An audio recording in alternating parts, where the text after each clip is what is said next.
ਇਹ ਬੰਦੇ ਨੂੰ ਜਾਣਦੇ ਹੋ ਤੁਸੀਂ? ਇਹ ਜੀ ਚਾਚਾ ਮਾਨਤ, ਇਹ ਜੀ ਭਾਈ ਅਹਿਮਦ, ਇਹ ਫੈਸਲ ਚੰਨ। ਇਹਨੂੰ ਤੁਸੀਂ ਵੇਖੇ ਹੋਣਾ, ਇਹ ਸ਼ੌਕਤ ਸੱਪਾਂ ਵਾਲੇ ਦਾ ਛੋਟਾ ਵੀਰ ਹੈ।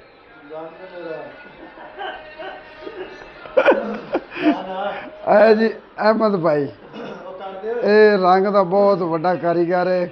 ਕਿਸੇ ਨੂੰ ਵੀ ਜ਼ਰੂਰਤ ਹੋਵੇ ਰੰਗ ਨੂੰ ਕਰਾਉਣਾ ਹੋਵੇ ਤਾਂ ਇਹਨੂੰ ਬੁਲਾ ਸਕਦੇ ਨੇ। ਅਤੇ ਇਹ ਚਾਚਾ ਜੀ ਸਾਡਾ ਇੱਥੇ ਓਮਾਨ ਦੇ ਵਿੱਚ ਗੱਡੀ ਚਲਾਉਂਦਾ ਹੈ।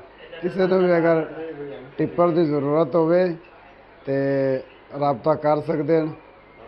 ਸਾਡੇ YouTube ਚੈਨਲ 'ਤੇ ਸਾਡਾ ਨੰਬਰ ਲੱਗਿਆ ਹੋਣਾ, ਉਹਦੇ 'ਤੇ ਰਾਬਤਾ ਕਰ ਸਕਦੇ ਨੇ।